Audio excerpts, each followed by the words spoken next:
Hello, everybody. We're back. Hey, it's been a while. It has been a while. We've been really busy. Jad was on vacation and then I got sick. So thankfully though we have managed to you know, Return. yes. And we have a lot to talk about. But first, of course, we're gonna start with the movie we watched. This is called The Mouse and His Child. So this was based on the novel of the same name.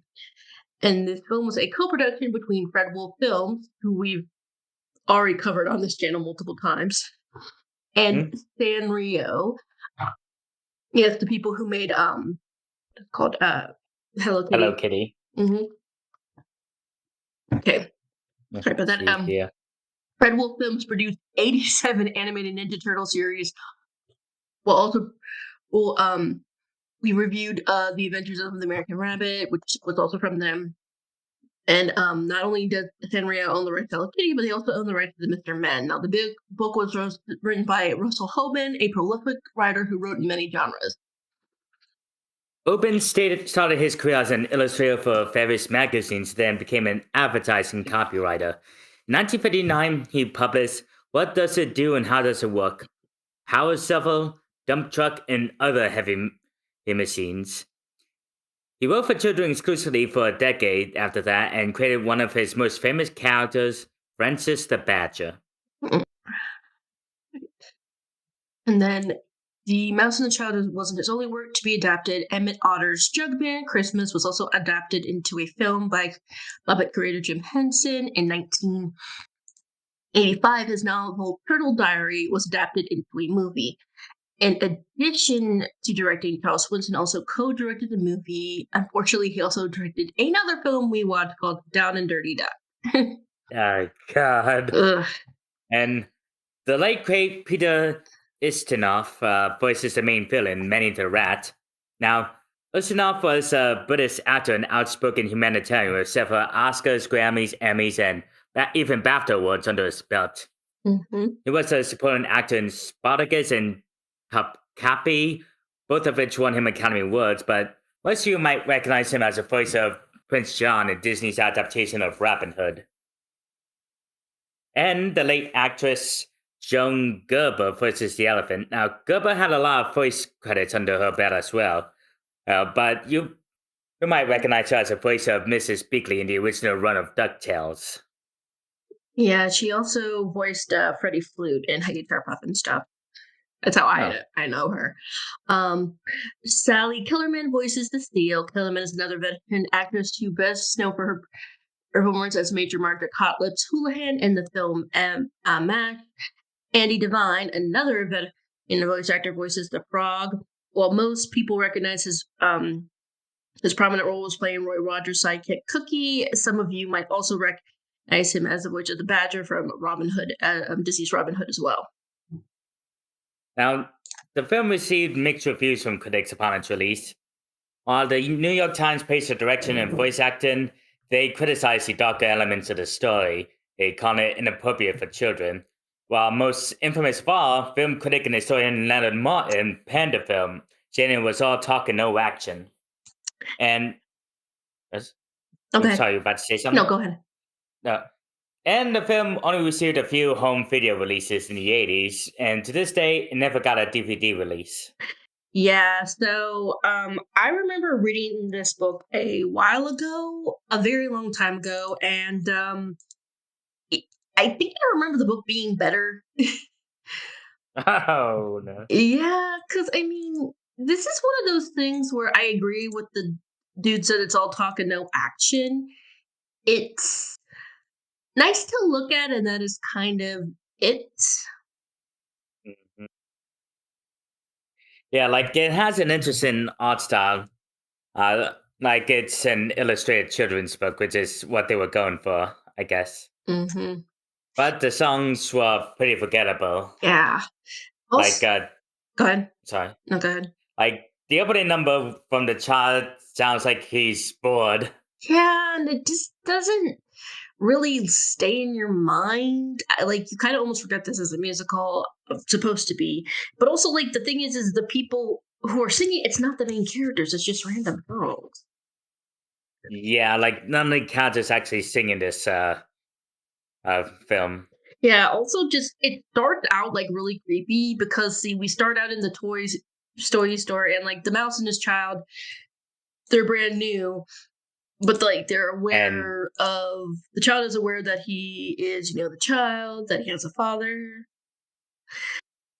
and for some reason it cuts to this homeless man and his dog just wandering around looking through the window. Now I think they were in the book, but I don't remember if they had like a bigger role or not. Again, it's been a very long time since I read the book, but again, I just it seems like the book was better, but like now this is an issue I kind of noticed. The pacing in this is really, really bad. And again, Hmm. when you adapt a movie, sometimes we'll have like pacing issues, and because the thing is that as soon as we're introduced to the mice and his child, they end up in the trash can because the thing about the mouse and his child, what it is that they're stuck together. It's the parent, the father and the child are holding hands. And their wind up toys. Yes, and so They it's can't move on their own. yeah. And sorry, you were saying? No, go ahead.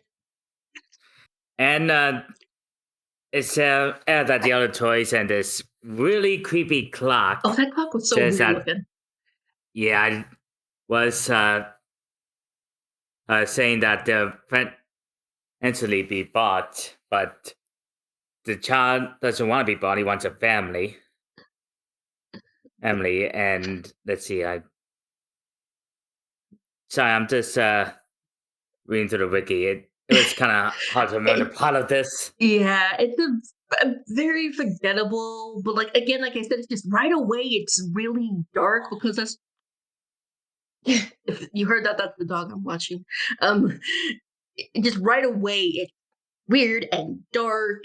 Cause now again, I think this movie is like from the '80s, so maybe the sound mixing is a little off, or something. But it's the clock sounds really creepy, and it's telling this terrified new toy about, hey, you don't have a choice in what you get to do or whatever. And that is a main theme of the film. Like the main theme of the film, I think, is like independence. Try because the whole thing after they get in the trash is they try to become self-winding, but Yeah, also and they're at the dump, and it's there where they run into the main villain and Manny the Rat. Uh, and sorry, the pacing on this film was again.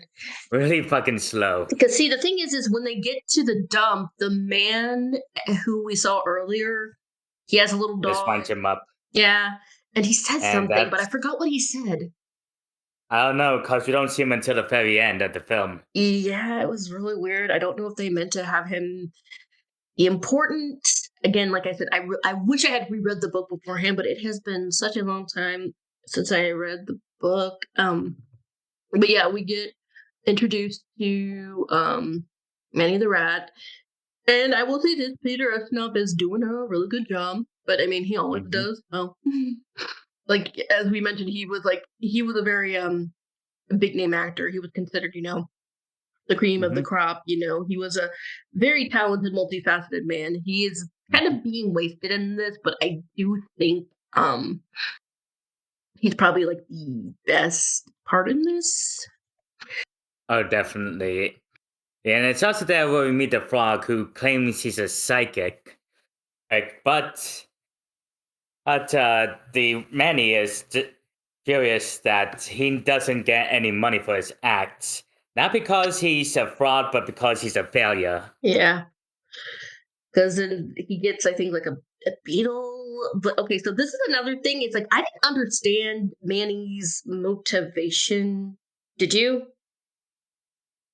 No, I don't. I figured he was just running some kind of club or something. Yeah. I didn't quite understand it. And this is again another issue I sometimes feel like children's movies would have is that the villain's just evil for the sake of we need a villain. But we're not really given a reason to why Manny is so cruel, and he also uses other toys for his business. And they like Yeah, slave labor. and it's like, again, this is a film for children. I'm not saying they can't have serious subject matters in a movie, but it's there's no, again, the pacing's really weird, but there's also just not really any balance. There's no levity, I feel, in this film. Cause see, he uses the mouse and his child to try to help rob a bank. Oh no, you forget about the toy donkey. Oh, I forgot about that. Oh, that was so unnecessarily dark. Yeah, the toy donkey. It was breaking down and said he couldn't walk anymore. So, They take him apart oh, very brutally. yeah, but spare parts. Like they don't tell you, but you see the shadow and his pieces going into a can. And okay, so here's my thing: is that I understand Manny's our villain, but it's like the toy is really old. I don't understand why you got so mad at him. It's like, okay, we're gonna use you for scrap, but I felt like he got really insulted. It's like you can tell by the donkey when you look at him. It's like he is old. He's like, got some. You can see some of the inner workings and everything. And again, it just felt very sadistic of Manny to take some glee in destroying him. And again, this is a film for children. However, I think both me and Jad were proponents of not talking down to kids.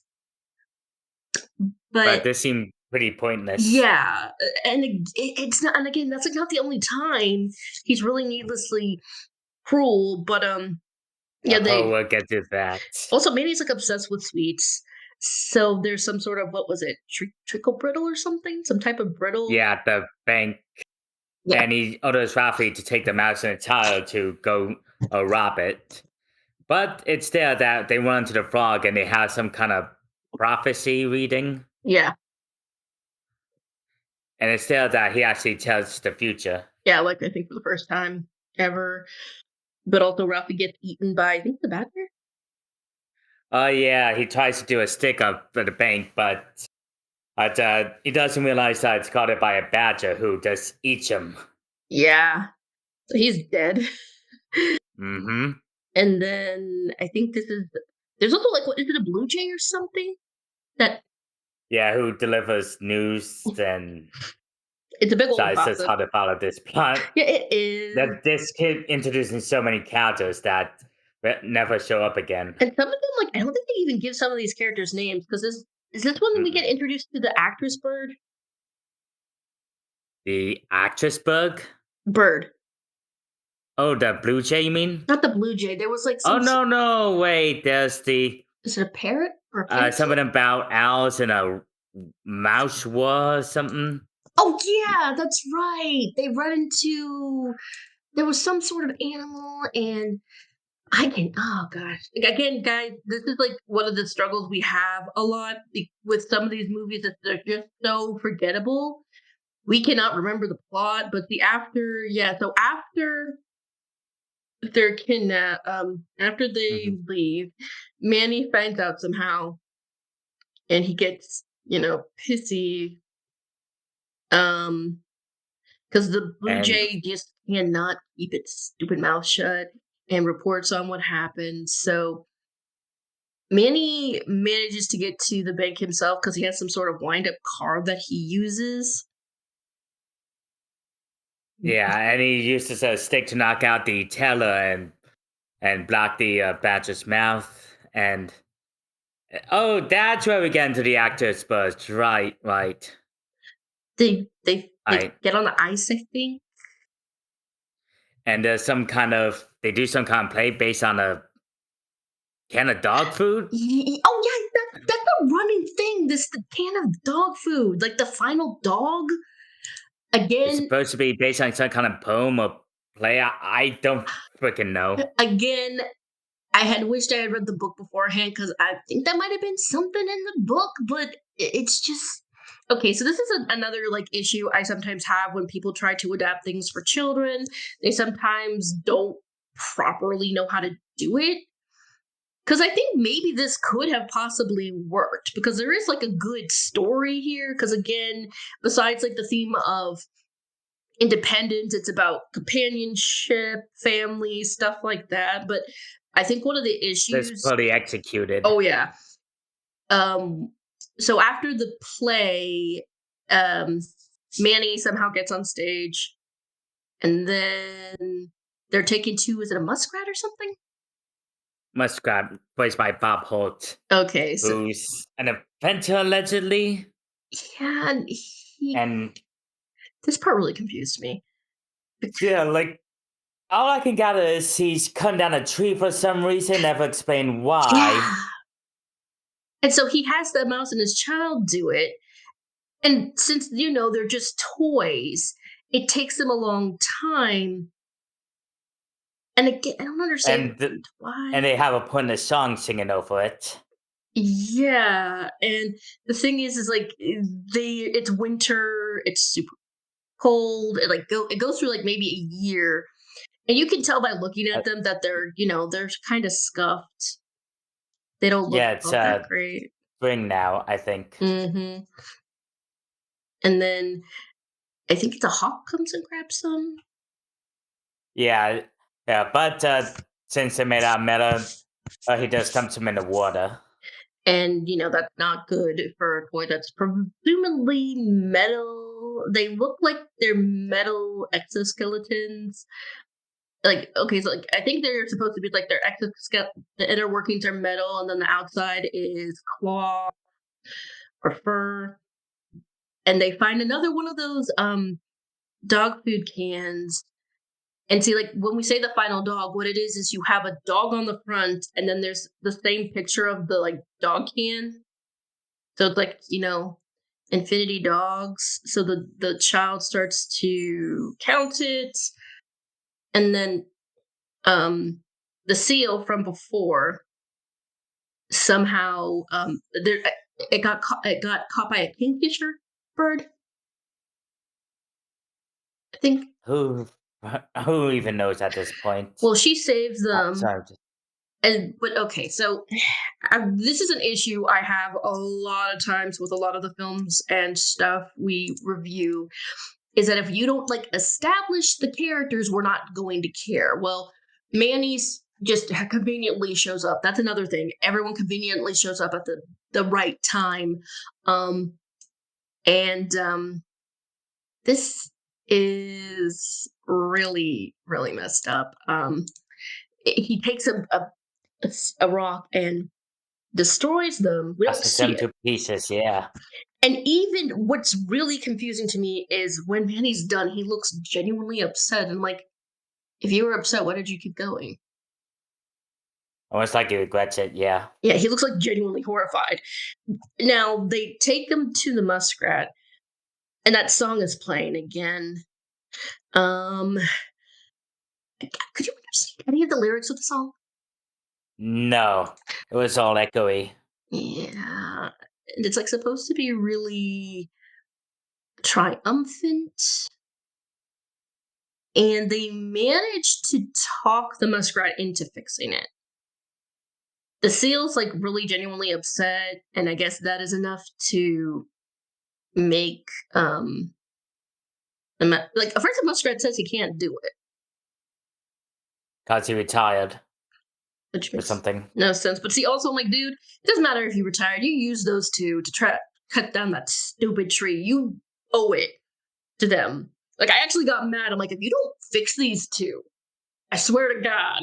And I don't even really care about these characters, but it's like you're one of the reasons they like were so worn down. You used them to cut down that stupid tree. So yeah, now they're able to move independently and self-winding. But oh yeah, I forgot that the son wanted the shield to be his sister and Yes. the elephant to be his mom. I forgot. This shows how much of an impact this film had on me. Okay. Yeah, and see, that was also in the book that he said that he wanted to have a family, and he specifically wanted the mom to be the elephant to be the mom.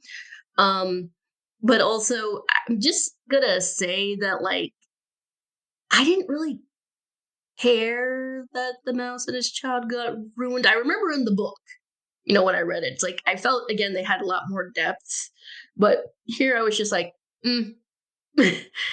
Because part of the Hmm. issue, now I know the major theme of this is like independence, not letting people use you, etc. But the thing is just everything happens to these two characters, and they just feel very generic, you know? Mhm. So, like, it is cool. Like, I actually think that, like, the scene where he's putting them back together is kind of cool.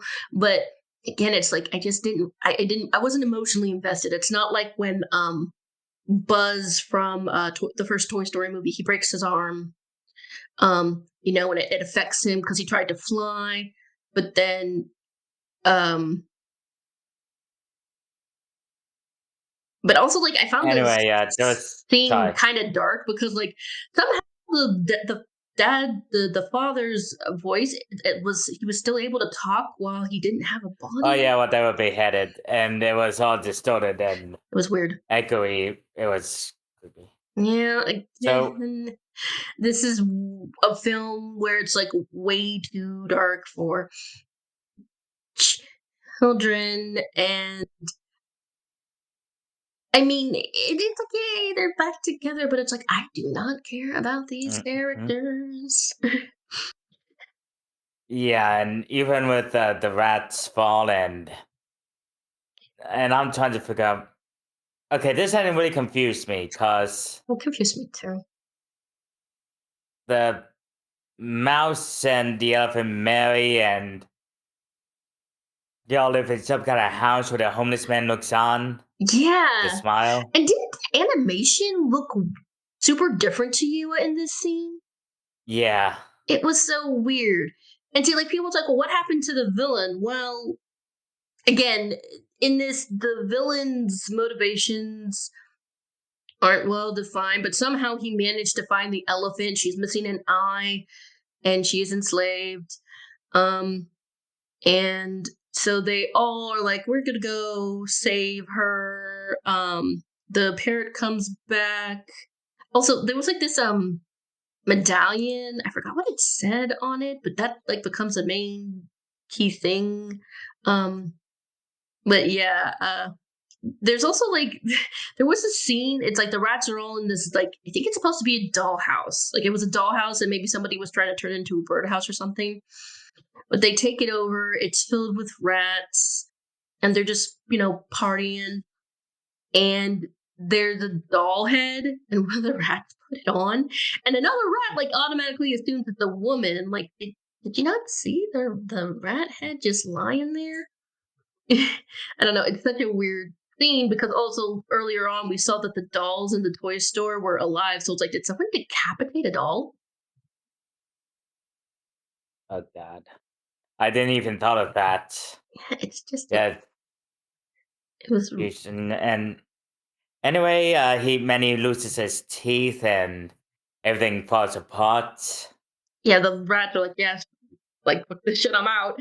And for some reason, okay, so this is another thing that sometimes bothers me is when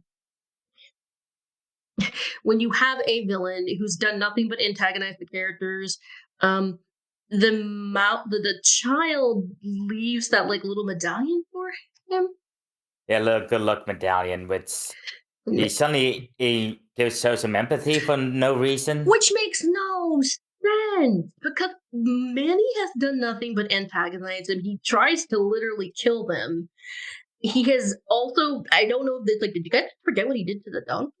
Like, this is not a good creature. He's cruel, and he seems to take some sick twisted pleasure in being cruel. So I don't understand why he did that. But also, the parrot also helps, and she like tries to be the femme fatale, and for some reason it works. I swear they tried to give the parrot boobs at some point. It's weird. Oh dear lord, no. Yeah. Then like we get to the end. Now, in the end, there is like a little wedding, but this it's so weird because it's like, did they run out of budget or something? Because we when we get to the end, there's like no talking from the toys whatsoever. And the scene's just really weird, and it seems like the animation changed too. Yeah, it's something because it's more fluid and it doesn't make sense. And I forgot also what the guy says at the end. He hell says, if I know. I can't remember. This film was so bizarre and not like in a fun way. And again, this is supposed to be for children. And I think it's like, I've made this clear when you're making things for children, you have to remember that kids cannot handle certain subjects. But if, because like, let's look at Pixar films. Pixar films deal with a lot of really serious topics, death, you know, loss of freedom, like in a Bug's Life. It's about being used, how to you know stand up to people who are using you, the fear of not being the best, like in the Monsters Inc. franchise. They, like in the second movie, they deal with trying your best and still not getting what you want. Like there's a lot of really deep, interesting themes in those like films. In K-pop Demon Hunters, we have Rumi, who is half demon, dealing with an internal struggle, like hating herself and being afraid of being judged, stuff like that. All that's done really well in those movies, but in here, it's too dark. Like right out of the bat, it's very bleak and depressing and creepy. Yeah, like very, very, very dark.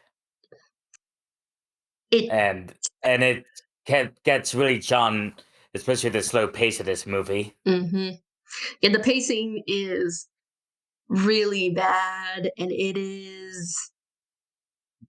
I think is a detriment to the film, um, and also like. So what did somebody say? Somebody said the film, an historian Leonard It's all Maltin said it was all talk yeah, and no it's action. Yeah, yeah, it was right there. it felt oddly empty. Mm-hmm. Um, Like I was missing the point. yeah, it's just something is really missing, and our lead Like characters are just kind of boring. yeah, the animation and season and the voice actors were giving it their all, but it wasn't enough to save this movie. Yeah, it's the animation was decent. We've watched stuff with much worse animation, Oh yeah, and it's like cohesive. But again, like I also again like I feel like sometimes with movies like for kids, I mentioned the villain will be a very big nothing burger, and it's like why should we care, if this guy is like being a villain? It's like what is this person doing, why are they doing it? And again, like I've said, you have to explain, their motivations. Or like, okay, Koala Deville has a very simple motivation. And she is a fashionista.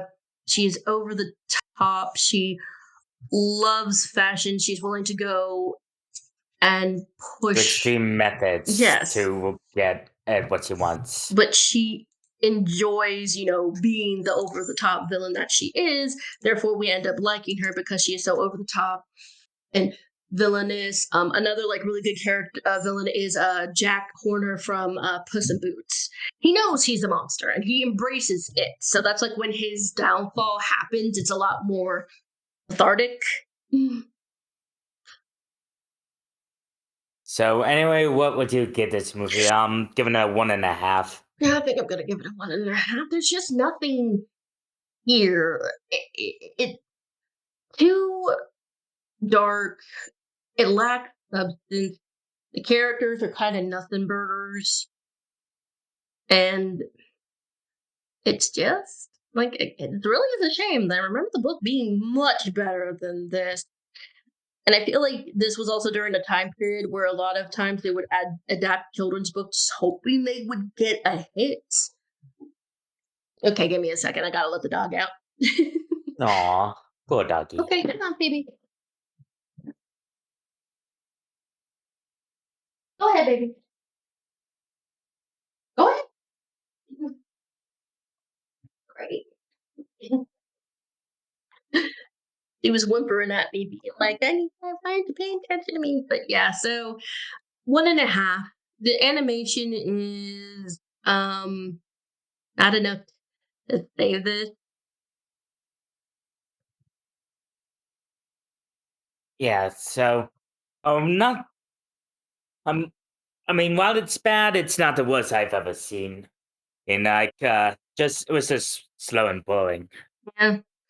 And again, it's just I think if there had been a better balance, there might have the movie would have been um I think it just again I feel like I think it again it just feel So anyway, and let's not dwell on this nothing burger. Let's got on news to oh we have knock out. so much news to Uh, talk about. And yeah, I'm and as always, we gotta start with the saddest. okay. Rudy. So unfortunately, since we had such a big break, we lost a lot of really famous people. First up, the co-director of The Lion King, Roger Allers, has died at 76. Um, oh, hang on, I gotta mute that. There was a video in the article. Um, I'm not sure if it has. I'm not seeing what he died of, but it was The death. yeah, I don't see Yeah. the cause of death, but Bob Iger had posted on social media when it happened, saying Roger Allens was a creative visionary whose many contributions to Disney will live on for generations to come. He understood the power of great storytelling.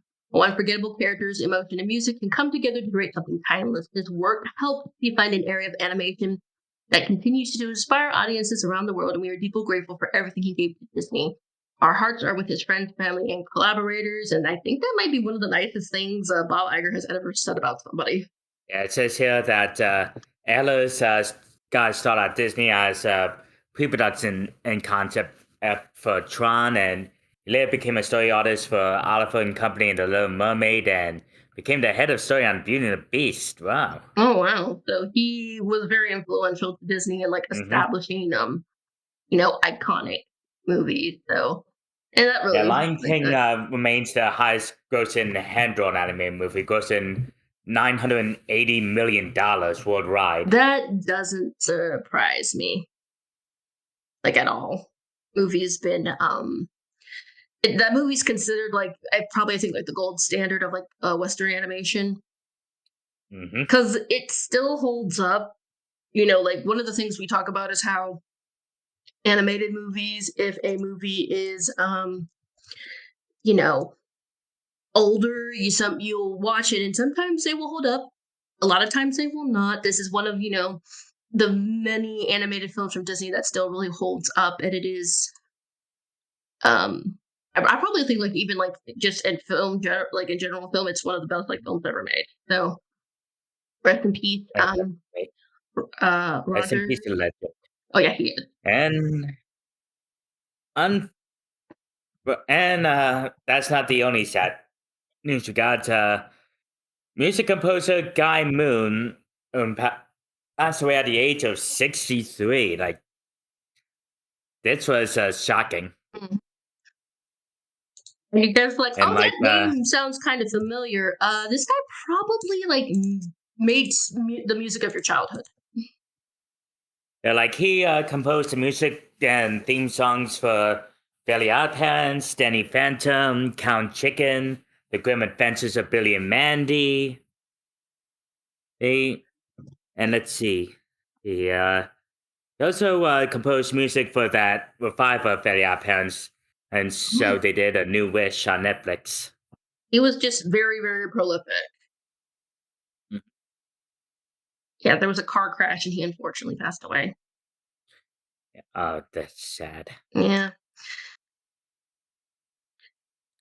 And the sad Uh, news doesn't. This and stop one there. I think This, of yeah, upset oh my both of god. us a lot. Catherine O'Hara, known for her work in Schitt's Creek, Home Alone, and various Tim Burton films, has died at age 71. Um, she is a actress who's mostly known for her comedic work. I think the last film she worked in was the second Beetlejuice film, but she's Yeah, Beetlejuice, Beetlejuice. yeah, she was around And since it the says 70s. here that the cause of death was a blood clot. Mhm. Yeah, which sad. Oh, she was in The Last of Us? Oh, I didn't know that. She was? Yeah, she was. I think it says she's yep, in the Gail Linden in the second season of HBO's Post. Yep, she was in the second season. But Oh, like, wow. I think for you and me, like a lot of people know her mostly from Home Alone. She plays Kate McAllister, Kevin's mom, but also she was Sally and Shock from The Nightmare Before Christmas. She was the stepmom in Beetlejuice. Um, and then she was in this, she was also in a documentary about John Candy, and apparently the guy who did the like documentary interview says she was the best person to interview. Um, she was a very versatile actress. She Oh, no, also no, wait. It says here her final film role was in The Wild Robot as yes, Tail. that's right. She was the voice actress of the possum. So again, she was a very versatile actress, and I think it was our friend John said that like the only living like I think voice actor for The Nightmare Before Christmas is Danny Elfman. Everybody else has Oh, unfortunately passed God. away. That just That's depressing as hell. yeah, because we lost Paul Rubens and then we lost Kim Page. Um, so we also lost Glenn Shattuck, who was the voice of like the mayor. Just I have a feeling when Christmas and Halloween comes, there's going to be like tributes to her. So because she was Sally, and then this happened like yesterday. Oh, God damn it. Yeah, Robert Duvall dead at 95. Wow, he lived a long life. probably, I would say one of the most another very prolific actor. Um, most people I think know him from like The Godfather. Um, let me see. Let's see. He won the Academy Award, BAFTA Award, 4 Golden Globes, 2 Primetime Emmys, a Satellite Awards, and a Screen Actors Guild Award. Yeah, this man had been working for ages. He began his career in the 1960s. He also was on Broadway. He was in MASH, which was a very it's a very like popular, like kind of important black comedy war film. But like I said, he was in The Godfather, Apocalypse Now, The Great Santini, The Godfather Part Two, Gone in 60 True Grit. Seconds. Oh yeah, he had a again very very long career. He was kind of known for being that. mm, what's the word I'm looking for? Kind of. I think he sort of had like Uh, a. Hmm? let's see, like almost like it was hardened, Yeah, or that's the kind of like characters he would play, sort of hardened old grisly men. Oh, he was also into the first adaptation of To Kill a Mockingbird. oh wow, He was Boo Radley. And he was also like he spanned a lot of genres. He did, historical films, sci-fi.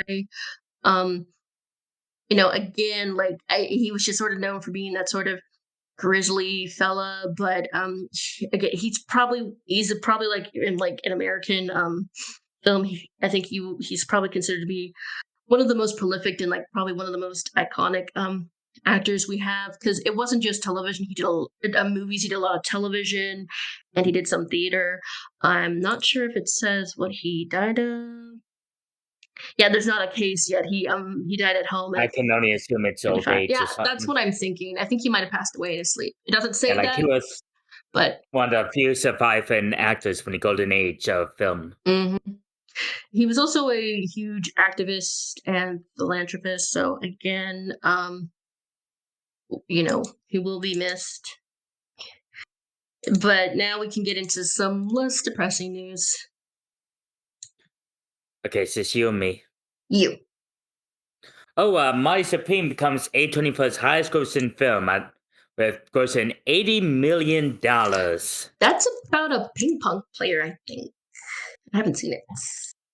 Yeah, and like this is surpassing the previous record of the Everything Everywhere All at Once.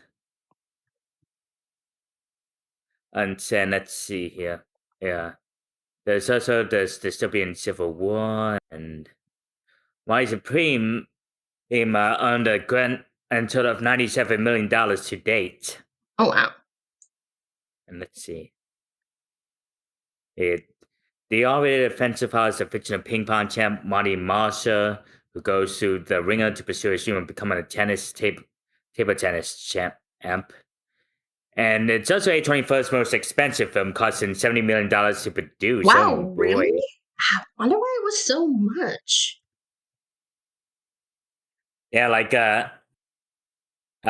A24 has been producing a lot of passion projects for a lot of actors and directors, but they usually err more on the conservative side, Mhm. with their budgets. Still, that's not too much, especially when you have a bunch of films that cost like what, 200 million to make. Yeah. Plus, they also produce Haspin Hotel for Prime Video, which Hmm. it is it still getting a lot of viewership and fans. Yeah. Um, and also just like I kind of feel like A24 is becoming it. Like, I'm very A bit thankful. bigger. Yeah, I'm kind of happy it's there just because we get a lot of really good films from them, and they give a chance to, I guess the more quirky out there scripts that a lot of people in Hollywood would just sort of pass over. Because we also got Moonlight from them, The Lighthouse, The Brutalist, um, and stuff like that. So I'm happy that the studio is still here and it allowing for people to make the sort of less conventional films because we need that. Oh yeah, I forgot they also produced that one on the black comedy drama Sorry Baby. All right, so this is interesting. We're apparently getting a Scooby Doo anime. Let's see. It's a collection of Yeah, shorts. it's gonna be a collection of sorts Yeah, called Scooby Doo Go Go.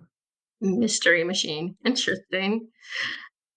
It's been really cool and surreal to see anime inspired stuff featuring like Western characters. I do like it because, again, as someone who loves anime, I'm very happy to see that the medium has started to get more attention and accepted to the West. I think my only issue is I'm looking at they released like a picture of it. It only seems to feature Scooby and Shaggy, the Oh two. no, wait, that's from a separate series, Go Go Mystery Machine. Oh, okay. So this is Yeah, something. it's like yeah, Go Go Mystery Machine sees Scooby and Shaggy in Japan and having and pitted against a bunch of yokai, while Scooby Doo Go Go is gonna be a bunch of chibi shorts similar to Tom and Oh, Jerry okay. Go Go they did like a year or two ago. Okay, so they're doing two different ones. Okay. By the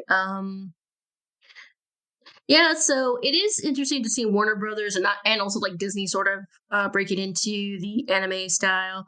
Um and Tom and Jerry is also like really popular over in Japan, so I'm not surprised that those shorts did Oh, very well. definitely. And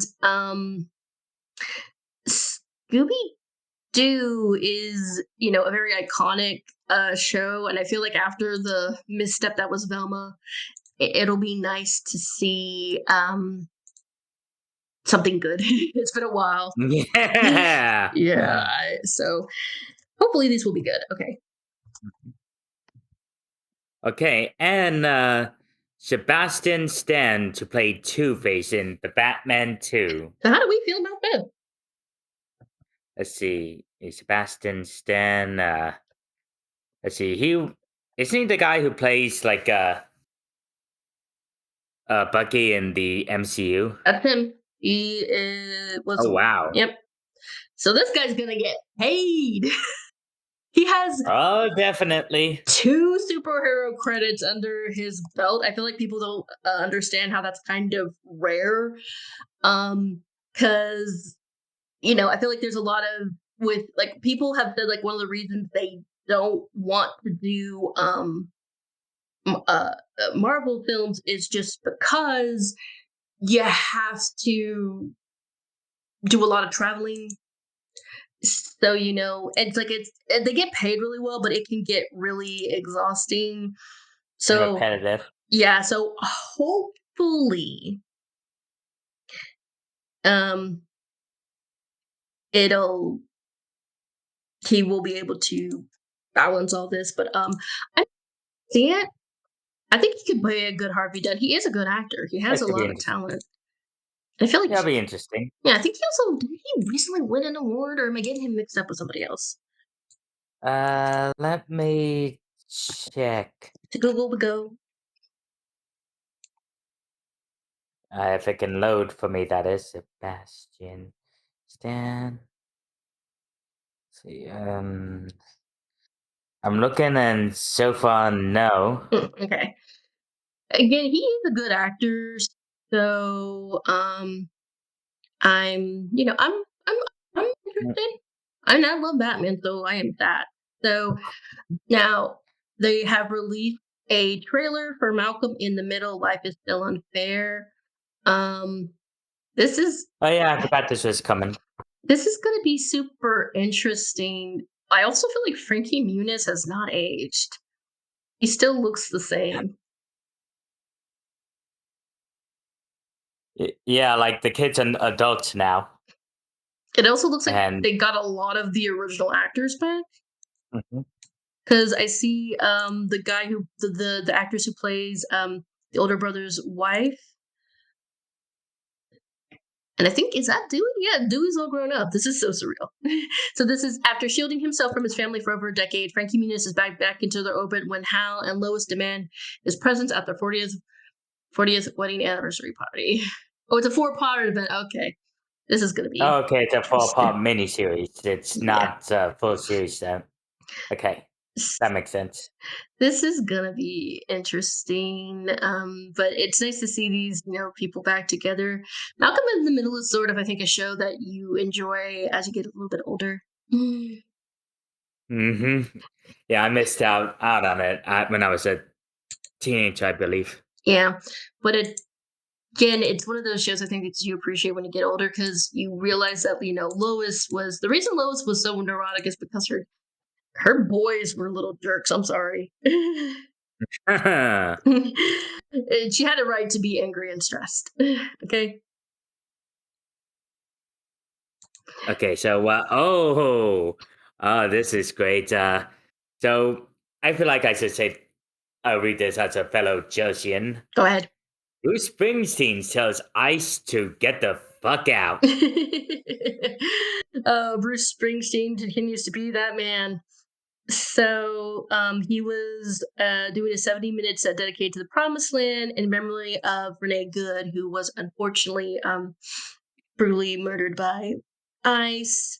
Um, and he said, send this message to the president, and the mayor of the city has said I should get the fuck out of Minneapolis, so this one's for you, and in memory of the mother, free an American citizen. And I feel like if you don't know who Bruce Springsteen is, you would be like clutching your pearls. But Oh, my parents love his work. I mean, he's a very iconic musician. When did he get his start? He's been around for a long time. He's released 21 albums spanning 6 decades.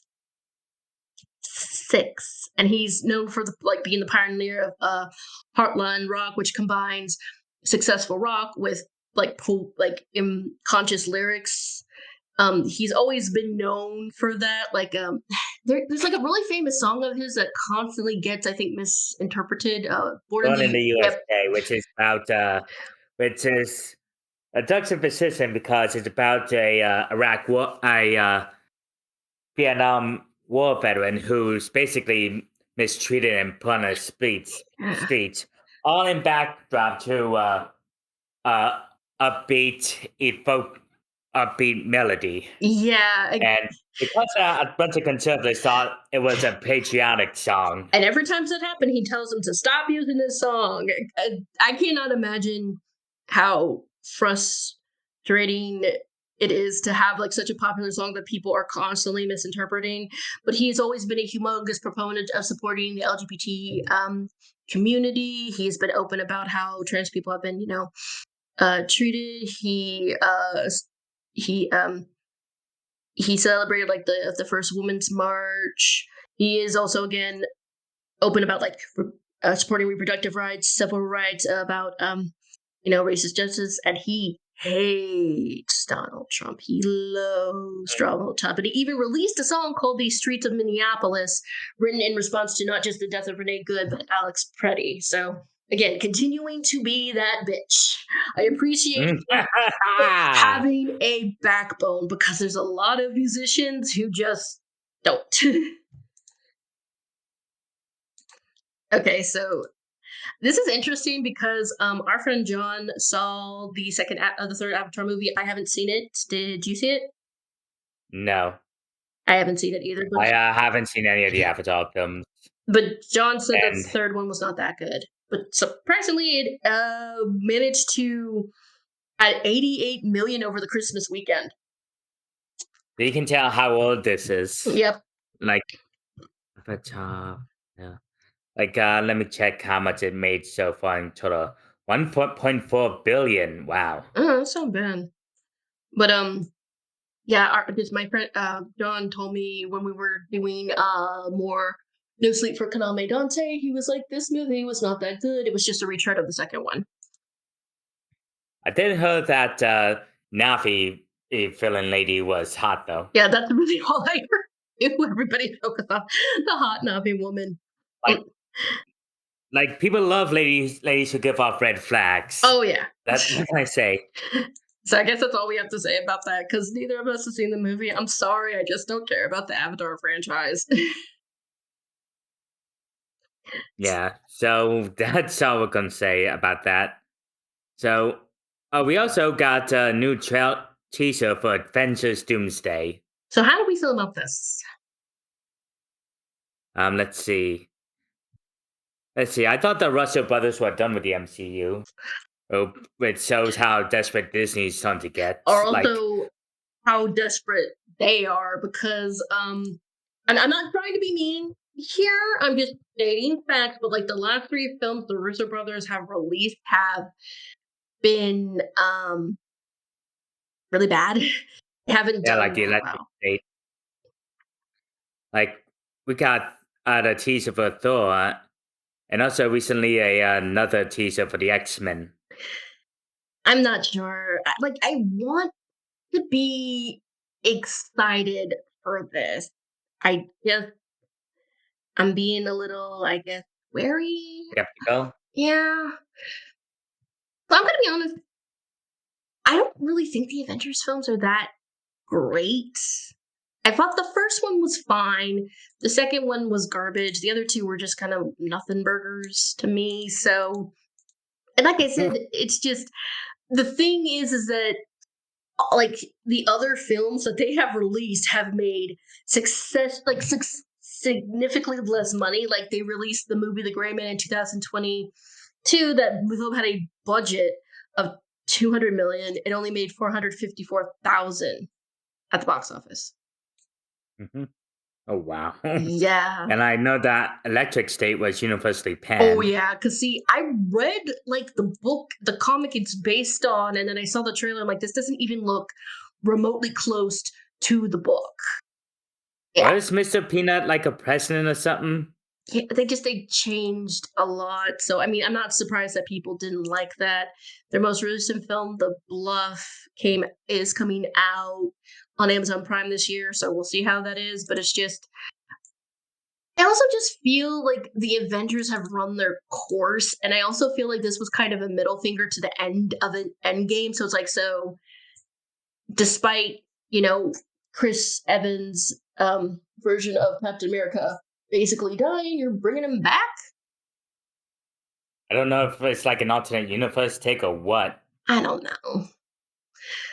I want to be excited, but we've already heard that like people who are in the film have been like commenting. It's like, yeah, it's kind of hard to understand what's going on and everything. So again, I'm being very cautious. I'm not getting my hopes up.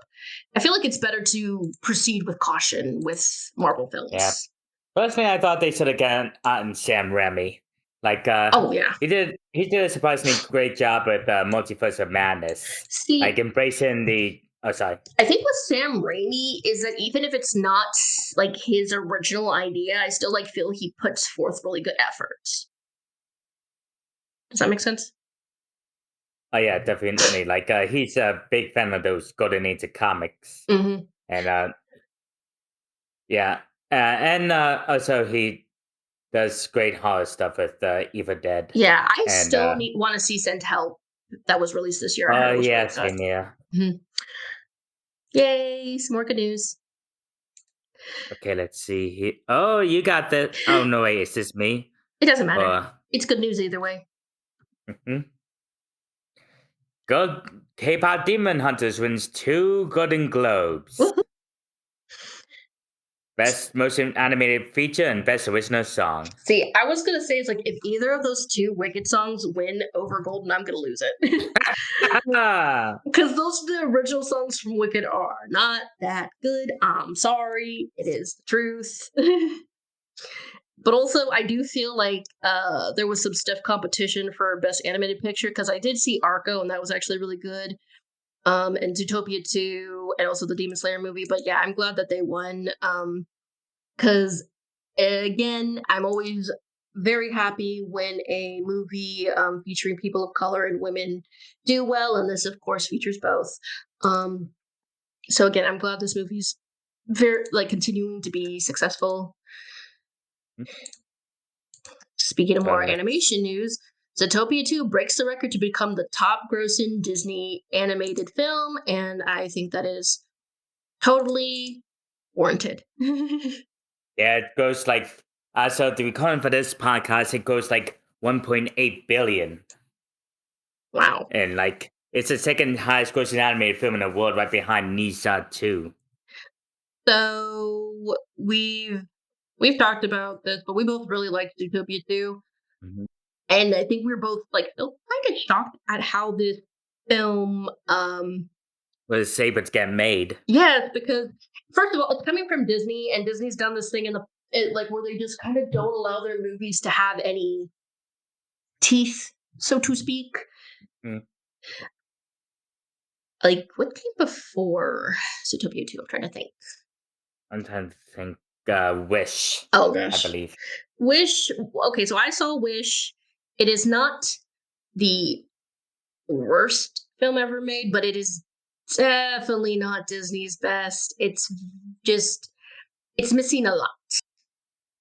And that was also supposed to be their like was it the what was the anniversary? It was a big one, but I can't remember which one it Yeah, was. the 100th anniversary of the founding of Disney Studios. Yeah, and it just ended up being very underwhelming. And then like I think before that was Strange Planet? Or was it Yeah, it's also bombed. yeah, I haven't seen it still. But see, this is also a situation where I actually think the second film is better than the first one. Oh yeah, like it touched on, like it expands on the themes about racial prejudice, prejudice from the first movie, but builds upon them, and also a common anti-colonialism and the Mhm. negative impact it has. Oh yeah, and it's also very anti-billionaire, which I think I found probably one of the most shocking things about the film. And again, I'm like, I am really surprised that Disney allowed this because the villains are a rich family and they are part Of of Lynxes, yeah, yeah, they're also part of the reason that there are no reptiles reptiles in Zootopia. because they did actually a good job. Again, like I said, I kind of think this was much better than the um the first because I also just felt like the racism analogy worked much better here. Oh yeah, and it had also even had way higher stakes. Oh yeah. Asian was even significantly darker. Oh I yeah. had a hard time, which I couldn't believe. Well, see, like Like, that's what I was saying. It's like this had some actual teeth instead of just being like there's some sort of really generic villain and the ending is not that satisfying. The ending here is satisfying because like what we find out is that reptiles had their own area in Zootopia District, yeah. before being forced out. And I was sitting here, I'm like, this is like the Trail of Tears in historic, like that's a thing that happened in history, but a lot of people also compared it to what's happening in, Palestine. It's like, again, we were just both shocked. I'm like, I am surprised they were allowed to make this without getting in trouble with Disney. But I think Disney was like, the first one made a lot of money, so let them do whatever they want. Oh yeah, they just absolutely let them cook. And I'm glad they did. Yeah, this is old. If only they can allow all the animals to do this with the next films. Okay, let's see here.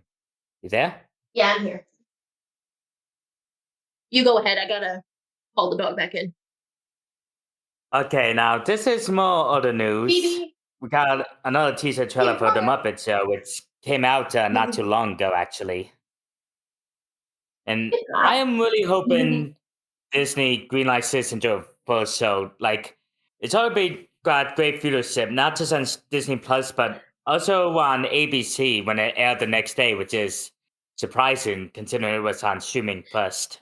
I think it's because not everybody has, Disney Plus, and like a lot of people, I agree with them that having Sabrina Carpenter as a guest was a great idea because not only is she crazy talented, she's very popular. She also fits in like with the Muppets. She's even said that like a lot of her look has been inspired by like Miss Piggy. Um, they chose her song "Man Child," which was a really good choice. Because I thought like, oh, they're gonna do Espresso, and like, nope, we're gonna do Man Child. I'm like, oh, and it actually really, really well.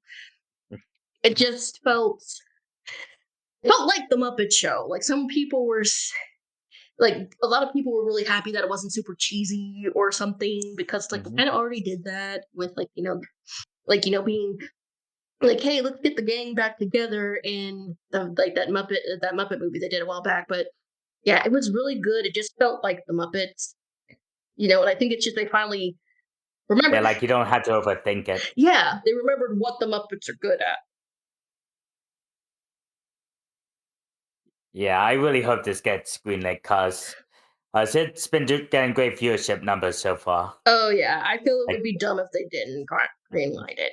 This also just proves that Seth Rogen is really good at rebooting Disney properties because he was yeah, also that was the part that surprised me. Seth Rogen's the executive producer. yeah, but see, he was also I think he was the executive producer on that the latest DuckTales show. Was he? I think he was. I'm I gonna go don't. check. Um, Seth Rogen. Let's see here. Where's his filmography? Crap. But oh wait, hang on. No, he's in talks to do a Darkwing Duck reboot along with. yeah, that's been in development for a while. I think he also wanted to bring back something else. Tailspin, Tailspin. Oh, is he? He's yeah, Tailspin. He's working on that as well. Yeah. Oh yeah, he also was a writer and executive producer for Teenage Mutant Ninja Turtles: Mutant Mayhem. Mm-hmm. So he like I think yeah. So it's just like if they let him work the magic that he did with the Muppet Show in Tailspin and Darkwing Duck, I'm looking forward to it. Oh, I Yeah, same remember here. this. I remember when this happened. Oh yeah, you got this. Since I did the last two. All right, Disney cast member was injured saving guests from a Wonderway boulder at Indiana Jones. So, at the Hollywood Studios, there is an Indiana Jones show. It's been there, I think it's been there since its inception. Well, in the movie, there's that scene with the boulder. What happened is the boulder came off of its track and was heading towards the audience. A cast member got up to put himself between the audience and the boulder. It hit him and pushed him over. However, the cast member is okay. he recovered. He is doing better, but it was actually kind of scary because you don't realize how big that fake boulder is until you see it hit somebody. And like even after like Yeah, like it stopped, people got up uh, and were like, "Oh my gosh, is he okay?" Like a bunch of people were trying to see if he was all right, but he's okay.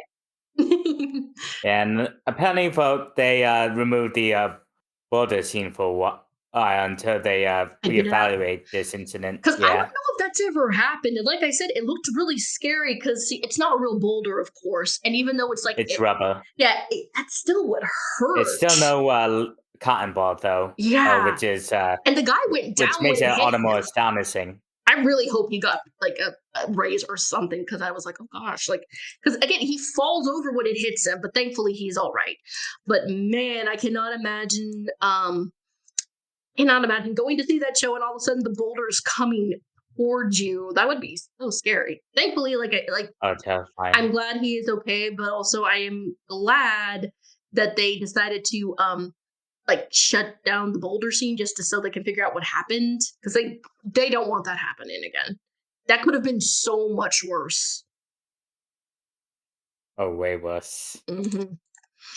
I think like that's the thing is people do not understand that like when it comes to theme parks they have got to like be doubly careful. Oh, of course. I'm happy It's about like this. oh yeah, the Jim Henson Company is working on a with Magic the Gathering on a short Magic Sloan Eclipse. Oh my gosh, this looks so cool. Yeah, the puppet designs look amazing. They look Wow. beautiful. The details. We're given like Dark Crystal vibes from this, but also this Hmm. just makes a lot of sense. Oh That yeah, like I could fit it in with the. I don't know much about Magic the Gathering, but the Jim Henson Company is a really good fit for this. yeah, like again, as I said, a lot of people like really still love the Dark Crystal. It's considered to be like a very big influence in dark fantasy. And this is just like Mhm. right up their alley. I'm looking at the what did the article say? It said, let me see, where was it? Let me see, where was it? One of the characters, yeah, Kipkin could easily be mistaken for a Gelfling from the Dark Crystal. Um, and I again, like I kind of feel people have said like the world will go through phases. And I feel like for a while, people are like, yeah, puppets are cool. But I think we've come back to, oh man, puppets. Because I just feel like we're getting more puppet based media or people remembering puppetry as an art form. I'm not sure if I'm making sense. Let's see. Yeah, yeah. I don't. Well, I'm not a big fan of Magic the Gathering. I'm gonna give this short a Oh, watch. yeah. It's Cause gonna look beautiful. and this is probably gonna be the longest one. Golden Globe winners. Okay, let's do this. I do too. You do too. Hmm. God, we are so behind. Again, oh, I'm so sorry. It's just life has, it got away from us as usual. Um, Okay, so the best drama was Hamnet, which I haven't seen, but I heard it was really good. Best comedy or musical was One Battle After Another. Best actor in a drama. Ragnar Mora for The Secret Agent. Best actress in a drama. Jessie Buckley for Hamnet. Best non English language film was The Secret Agent. Best animated film, of course, is K pop Demon Hunters. Woo! Yeah, yeah. Best director, Paul Thomas Anderson for One Battle After Another. Best actor in a comedy and musical, Timothy Chalamet for Money Supreme. Mispronounced his name. It's Shamalama Ding Dong. Uh-huh. I'm sorry. It's just every time I see his name, that's what I think of. Okay, so I think this is a new award they've chose. They've created called the Cinematic and Box Office Achievement. The winner was Sinners. The best actress in a comedy or musical was Rose Byrne as If I Had Legs, I'd Kick You. Best screenplay, Paul Thomas Anderson for One Battle After Another. And best original song, as we already explained, Golden. that was worked on by multiple people. We have Goong Gun Kwak, Yoo Han Lee, Hee Dong Nam, Jeon Hoon Seo, Park Han Jun, and lyrics were by Kim Eunja, aka EJ, who is the voice of Rumi, and Mark Sonnenblick. So then, Oh, this best year. supporting actors: Stellan Skarsgård in Sentimental Value. Best supporting actress is Tiana Taylor in One Battle After Another. And best original score, Ludwig Göransson for Sinners. Yes. And now we get into the television categories. Best limited/anthology series or TV movie, Adolescence. Well, this probably made our friend Luffy very happy. The winner for best drama was The Pit. Woo! Best actor in a drama, Rhea Seehorn in Pluribus. Best stand-up comedy performance, oh no. Ricky Gervais for Mortality. And best supporting actress, Erin Doherty for Adolescence. The winner of the best podcast is Good Hang with Amy Poehler. Best actor in a comedy was Seth Rogen in the show The Studio. Oh, I gotta watch that sometime. Best supporting actor, Owen Cooper for Adolescence. Best actress in a comedy, Jean Smart in Hacks. Best actor in a drama, which will also make our friend Luffy happy, is Noah Weil for The Pits. Best comedy or musical was The Studio, which I think was created by Rogen as well. Oh yeah, he's the creator and star of the show. Mm-hmm. Best actor in a limited series, Stephen Graham for Adolescence. Best actress in a limited series, Michelle Williams in Dying for Sex. What a name. So now the Carol Burnett Award is an honorary award that is for astounding contributions to television on or off screen, and this year's winner was Sarah Jessica Parker, which makes a lot of sense. Like, she was in Sex and the City, and that was like, that defined culture for years. I feel like you guys don't understand how, like, Sex and the City was like inescapable when it originally came out.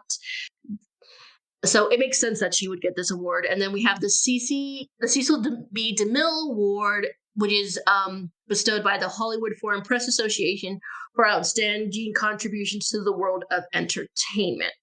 So this is somebody who's made a significant mark in the film industry, be they an actor, a director, writer, a producer. It's not just for actors.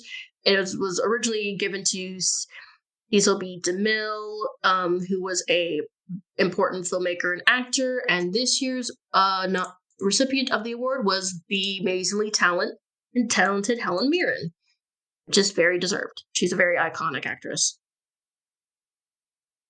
Okay, and oh yeah, I remember a lot of us are excited about this. Oh, John Trailer for was season so 2 excited. of One Piece. Season 2. Again, I got into One Piece. Both me and Jad, I think, got into One Piece because of John. Mm-hmm. Have not regretted it. So, yeah, we're getting introduced to the one and only Nico Robin. Brooks and Chopper. Oh my god, I saw him. Oh my gosh, he looks perfect. Sweet, sweet baby. Because I was worried. I'm like, oh, Chopper needs to look good. Also, I guess I have to say the casting for this has been really, really phenomenal. Good. I know this, like, it's just, again, Oda was very hands-on. Yeah, which is good, because there's been a lot of live action adaptations of anime, and they have just failed. But this one is genuinely good. I need to finish watching the first season, but like, and like the another thing is like the special effects look really good, and it has to, because like, for example, Luffy's power, he ate the gum fruit, so his body is, what is it called? Elastic. I forgot what the word was for a second. But also like the the powers of the One Piece world are very odd and bizarre. But also, we mentioned Chopper. There's a bunch of animals within the world of One Piece besides Chopper. We have the snails they use as communication. But in the trailer, we saw a cat on the back of I think it was a hawk. So it's like, it's just, Yeah, armed with machine gun turrets. Yeah. I love how weird One Piece is. I love it. And again, the first Yeah, and I also seasons. love how they embrace the weirdness. Yeah, well, you have to because that's kind of the point of like that's one of the main themes of like One Piece. If it's not over the top, it's not One Piece. Okay, Hmm. so I don't know at this time if they finalized things, but Netflix is going to buy the Warner Brothers catalog. They have gone on record that they will promise a full 45-day theatrical one for Warner Brothers films. So that's like almost like a month and a half, kind of. Personally, I would have gone up for 90, Yeah, I feel but like that that's would just be me. better. I feel like it But might change sorry. with certain films. Like I feel like the superhero films might stay in the theater a little bit longer, just so they can make more money. Hmm. And also, uh, Paramount starting to still entice Warner Bros. By offering them additional payments for every quarter they don't get the deal done. Good news and bad news. Warner Bros. Still said no to that deal. Thank God. But the bad news is they're giving them 7 days to improve their offer, and Netflix is allowing it, allegedly. I think maybe Netflix might be doing it just to see what they're going to Mhm. offer. Because I feel like even if they try another offer, I think Netflix can still double. Counter. Yeah, Yeah. I feel like they're. And again, people are like, "Oh, Netflix is a perfect." It's like, yeah, guys, we don't want Paramount owning the entirety of the Warner Brothers catalog and the various franchises they own. Just no. Especially with what they're doing to Paramount and CBS at the moment. Yeah. So Like, just in the past day alone, the CBS Paramount told Stephen Colbert he wasn't allowed to interview this Democrat at a candidate because the FCC told him not to. yeah. I Again, mean, it's going to be really bad if they get their hands on Warner Brothers and CNN. yeah. So we can't allow that. We just can't. I really don't Mhm. think it's gonna happen because honestly, even with like if they bring a new deal, it's not gonna. I think Netflix is gonna be able to give a better deal and just be like, hey, this is something better. Now, some good news. Now, this is kind of old just because as of now, uh, so Rift Tracks is gonna is was created by the original one of the original actors on Mystery Science K Theater, the guy who played was it Mike? Mike Nelson Yes, and and Bill Coppett and Kevin Murphy, who thank were you. also both on the show. Yeah, they were Crow and Tom Servo. Well, Rift Track said, "Hey, we'd like to make 4 new episodes in 2026. We need $2,000. Twenty $20,000. thousand dollars. They made 1 million. 1.9 million to be specific. That is Like, holy crap. crazy. And the thing is, you can still back the project if you want to. Yeah, like they still got a full month to nearly an entire month to go. Oh, it So just shows how quickly this took off. yeah, and so like the thing is I'm looking at the reward. You can get like a Blu-ray, you get like a personal thank you, some bonus stuff. So if you had donated $2,000, which 12 backers did, I mean $2,000, you get an autograph script from the the uh the show, which I think is pretty cool. Um I Yeah, might I backed donate digital still. downloads for all 40 episodes they're doing. Ooh, really? I Like might do that. Mike Nelson is reprising his role as Mike. Bill Corbett's reprising his role as the voice and puppeteer of Crow, while Kevin Nice. Murphy returns as Tom Servo.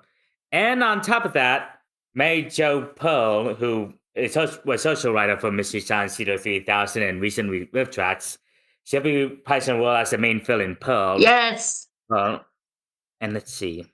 Yeah, and on top of that, those have got the actors for Dr. Ghoster and T-Feast Frank to return as well for Oh cameos. my gosh, that's awesome. Mhm. Yeah, this is what happens when you create something iconic and then you are not a major douchebag. Because they've been around for a long time and they've all managed to just remain like unproblematic. They have had no like the people from Rift Tracks have no major scandals or whatever. They just seem like they're very I'm glad they're still here. And I'm really excited to see what they're gonna riff. Did they say what they're gonna riff in Uh, the oh, they said a few things like let me scroll it. One of them is gonna be the Roger Corman film Space Raiders, and interesting?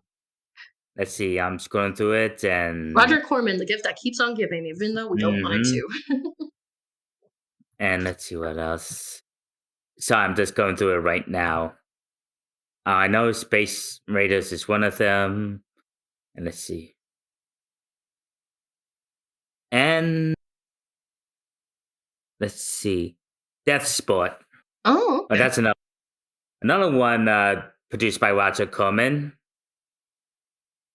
and so far that's all they announced. They got two more announcements as planned. Mm, awesome. I'm so excited.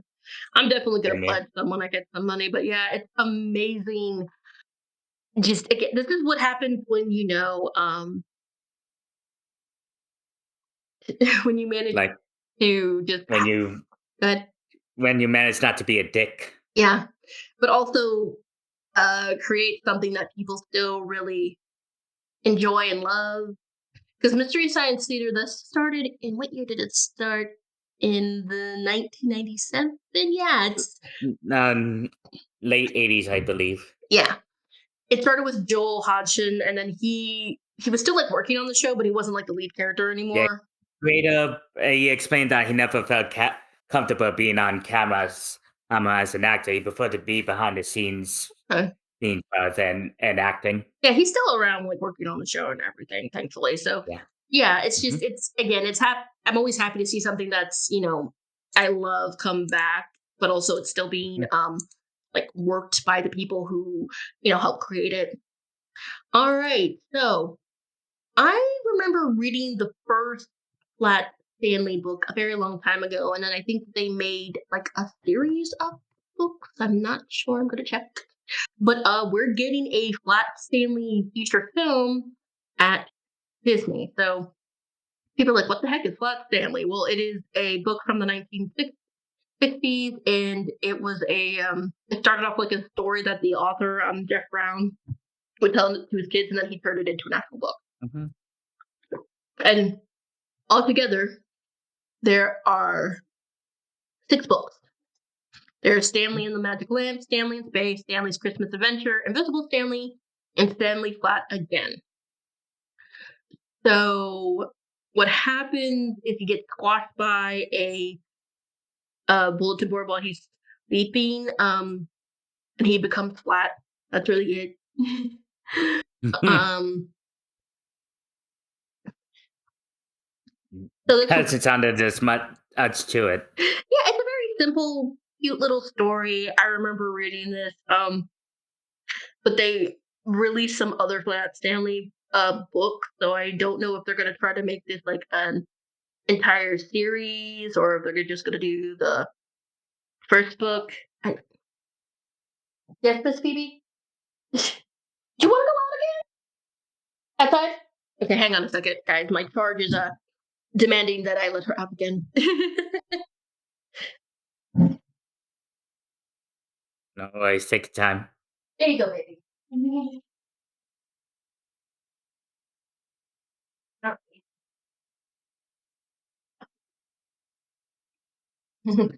All right. So what's next? I think you're next. Allegro non Tropa returned to theaters. Okay, yeah. I think I might have heard about this one years ago. It was like a Italian animated parody of Fantasia. Yeah. And I don't think this Uh, ever got a DVD release, but G Kids, who has sort of made like their bread and butter is kind of animated films from other countries, like if it is a foreign quote unquote and animated film and it is not Western, they will be the ones to release it. They released both Arco and what is that other film? The Amelie movie that I heard is actually really good. Um, so this movie came from what year did this come? Bruno Bastito. And this was He's an from Italian political and and satirical artist. Yeah. They also starred in 3 films, Mrs. O.C. films. So let's see. Eh, Yeah. Oh, we also did some animation work for Hanna-Barbera. Oh, okay.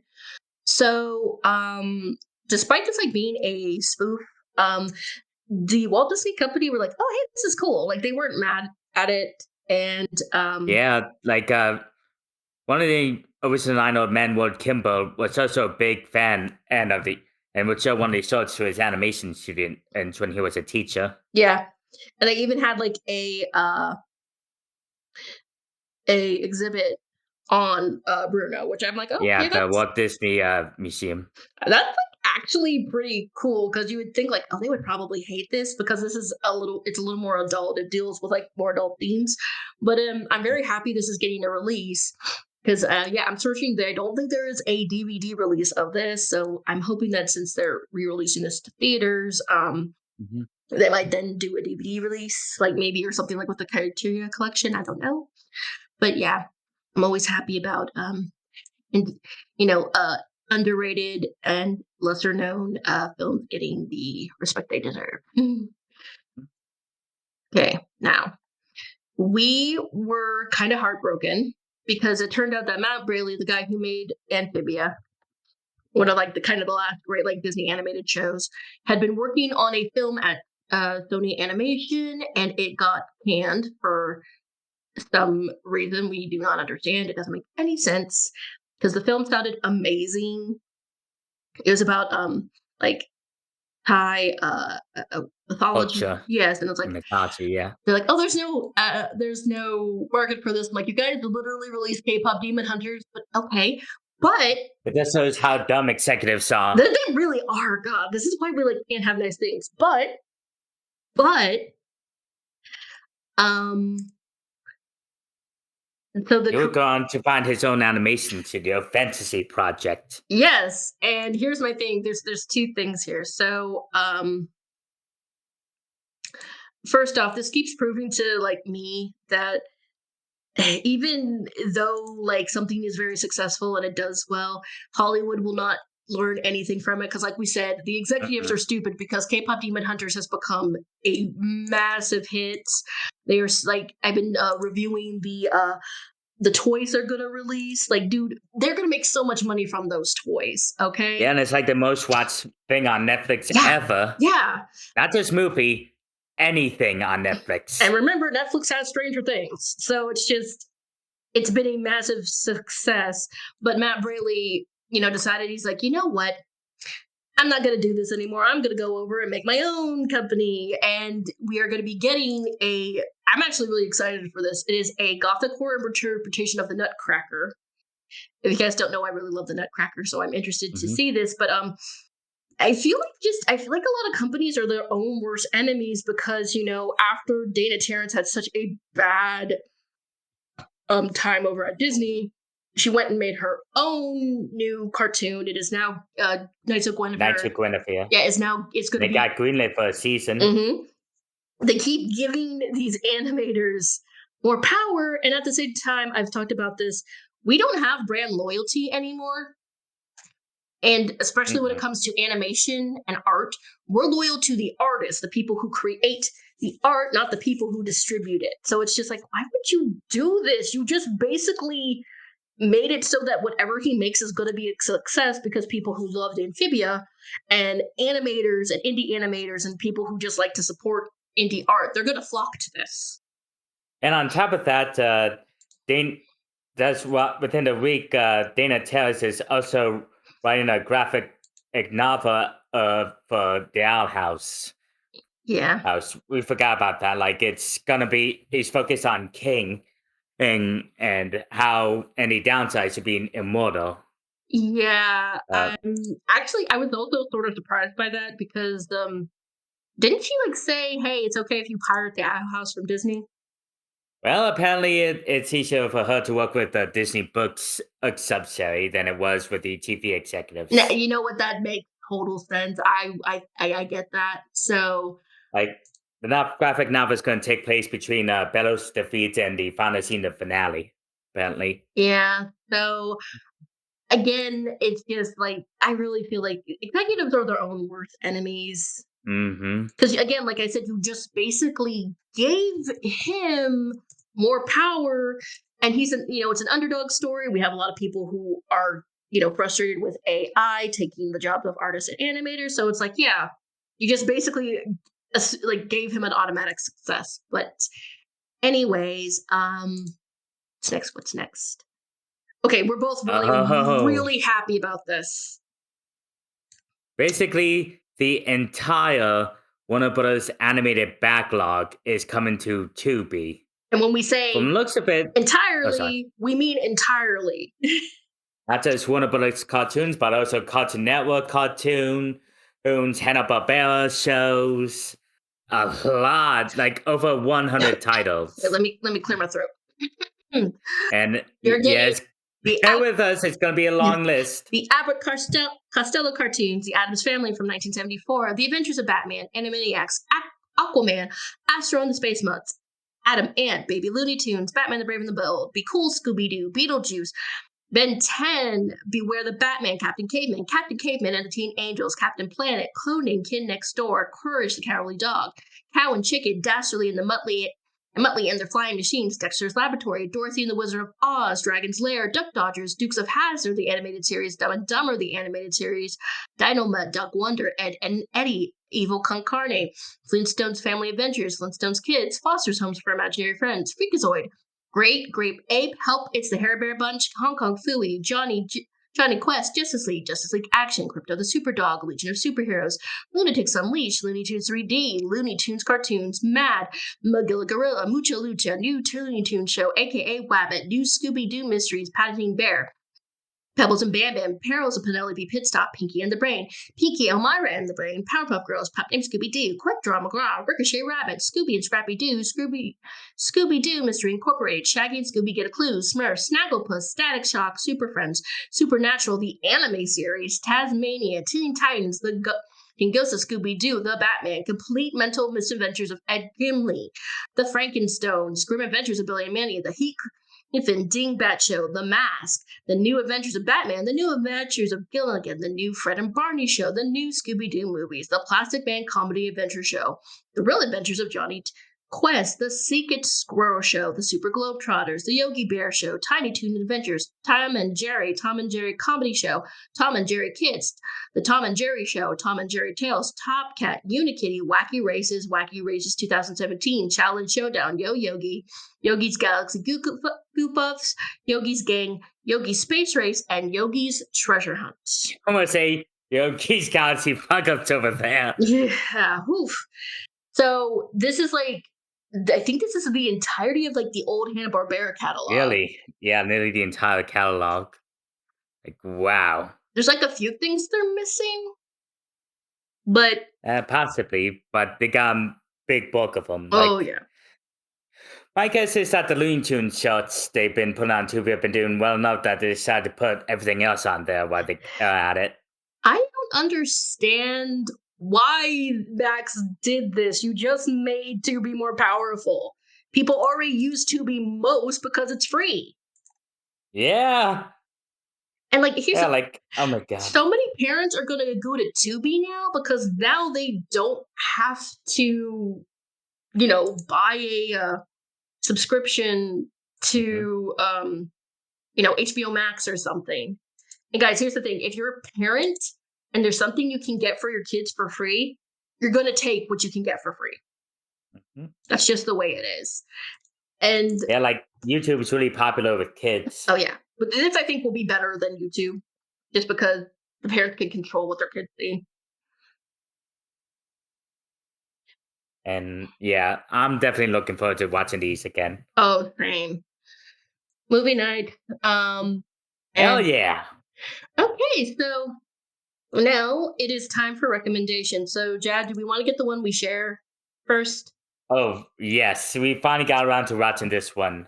We finally got to watch the movie Flow. Jad, what is Flow about? Though it's set in a post-apocalyptic world where This little black cat is faced with rising waters due to climate change and finds refuge in a boat alongside a bunch of misfit animals like a crane, a capybara, and a dog and a lemur. This is one of the most beautiful, poignant films I think we've ever watched. Oh yeah, the it is an amazing Asian and one of the most beautiful films, which is impressive considering it was made by a very small team and on a game engine, I believe. Mhm. Like, I think there was really, like, me I think there was, like, one dude doing all the animation and a lot of different there was a few, like, different people, but it was just by one person, and this won the Oscar and the Golden Globe, if I remember correctly. Hmm. And that's warranted. This film is beautiful. Now, here's the thing, there's absolutely no talking throughout the film. Oh, it's dead silence because they're animals and they can't talk. Yeah, like, they did record, sounds for, like, the cat and everything, but there's not any talking, and it doesn't really need any talking. Mm-mm. It conveys everything so well. Like, I even started crying towards the end. It was just so everything's so well done, and this is something where, I feel if this had been done by, like, another studio, they would have tried to, like, make the animals talk, make it wacky, but the animals didn't need to talk. It's just done so perfectly. It is so pretty and emotional. There are funny moments, but again, it's just even though there's no talking, you can understand what the animals are feeling through their mannerisms, through the faces, and the noises they make. It's just fantastic. And see, the thing is y'all know Buddy. He's our unofficial mascot. Hmm. Well, the main cat is black, so like I keep making jokes. I was like, "Hey, it's Buddy's like motion picture debut," because the cat looks exactly like Buddy. Yeah. You're famous, buddy boy. You happy about that? Wait, did he hear me talking about him? He's like, "Yes, I'm famous, father." Yeah, looks like that. So you want to go with your next recommendation? Okay, and this one is a game I've been playing during my downtime while I was on vacation. Kirby Air Riders. A Kobe. sequel to Kirby Air Ride, but this one was definitely better. Like it was more refined and compared to the original GameCube racer game. Like not only to get more characters to play as, but also a wider selection of different vehicles. It's all with different types and stats. As hey there, buddy boy, you stretching? Yeah, I hear him. And even a single player campaign mode. Oh, then come on. Ah, and the I was surprised by how dark and existential the story mode campaign was. That's I won't the thing spoil it. about Kirby. First, it's like, hey, here's this cute little blob, but also the most depressing, sad story you can possibly think of. Mhm. Every single time. Yeah, like how some of the earlier tracks are bright and colorful, while others look more gritty and realistic, which is quite jarring.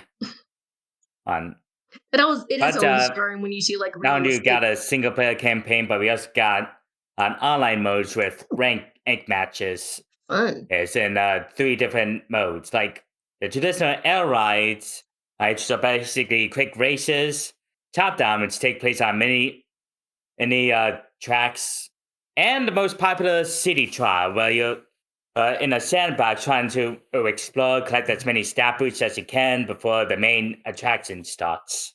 Uh, Alrighty. and the reason it's not called Air Ride 2 is because you don't just play as Kirby this time. You can choose a bunch of characters from the franchise, like King Dedede, Meta Knight, Cappy, Mox, Rick the Hamster, Rada D. Waddle Dee. They, I love Waddle Dees. yeah, like they all have different stats and attributes. Like King Dedede, he's a super who I play as. He's a super heavyweight racer who automatically attacks any opponent in his path with a hammer. Um, Waddle Dee is super lightweight, which lets him glide easier. Rada do automatically shoots lasers projectiles to any opponents who get too close to him. And Rick the Hamster, he's a heavyweight. Where his special move, he does jumps off his warp star and starts running at top speed. Oh, okay. All right. So And yeah, it's exclusively for the Switch too. So if you manage to snag one, I definitely recommend it. all right. So this leaves me. So I'm doing a thing where I'm trying to. I did not mean to do that. Go see more. What's the word I'm looking for? Movies? Not just movies, but the ones that I guess like are lesser known that are not from big studios. I really am trying to support more animation that's not just Western animation. So I went to see the film adaptation of All You Need Is Kill, and I really liked it. It was very colorful, but not in like a jarring way. It is about a girl named Rita who is working for the United States Defense Force. It's a military unit that is was created when this alien planet called the Daryl landed.